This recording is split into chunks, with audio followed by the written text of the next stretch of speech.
In this video, we're going to go ahead and make a moss stitch dishcloth, which is an excellent gift for family members and friends or for your own home. Let's go ahead and get started. So to get started, we're going to go ahead and make a slip knot. And then we're just going to chain in multiples of 2. So for a good size little dishcloth, I'm going to say chain 26. So we'll go ahead and chain 26. I have my chain of 26. And what I'm going to go ahead and do is I'm going to skip this first chain, go into the second with a slip stitch. So I'll just go ahead into the chain, pull up a loop, and pull directly through the first loop on my hook. So that's our slip stitch. In the next chain, I'm going to do a half double. So I'll yarn over, go into the chain, pull up a loop, yarn over, and pull through all 3 loops on my hook. And all we're going to do the whole way down is alternate those. So here, I'll slip stitch. And the next one, I'll do a half double. And then I'll slip stitch. And then I'll do a half double. And we'll repeat that all the way down the chain, and I'll meet you back at the end of the chain here. So I've made it back down my chain, and in my last spot, I'm gonna end with the slip stitch here. And to do our next row, we'll just go ahead and turn this like a book page here. Chain 1. And then we're going to slip stitch in the first half double. So here's our half double right here. I'm going to go ahead into that stitch and slip stitch. And you want to try to keep your slip stitches a little loose because we are going to be working half doubles into them now. So you can see our slip stitch here. We'll put a half double in the next one. So we're working back down in the opposite direction, and here's a half double. We put a slip stitch. So we're still doing slip, half double, but all of your slips are going to be on top of the half doubles, and all your half doubles are going to be on top of the slips.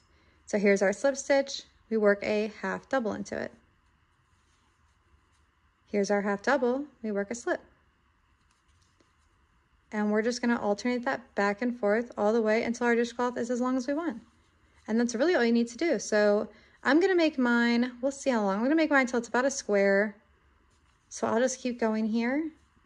And that's all you do is you get to the end of a row, chain 1, and then you'll slip stitch in all the half doubles, and do half doubles in all the slip stitches. Back and forth until it's the size you want. So I'll meet you back when you have about as many rows as you'd like.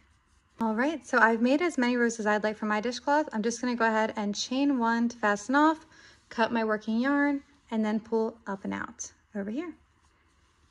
And there we have our finished dishcloth. So like I said, you just go back and forth on the rows.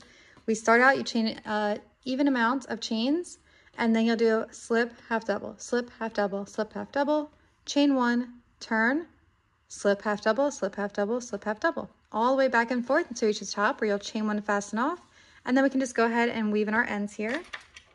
So let me go ahead and do that. You don't really have to do too much for dishcloth, especially with cotton. It already kind of stays together pretty well. So I'll go ahead and tie that. Do a couple weave-ins here, weave that way, and then I'll put another knot maybe here. All right, make sure that's nice and tight. I'll go ahead and cut at the base. That one's done. Let me go ahead and get this one completed here.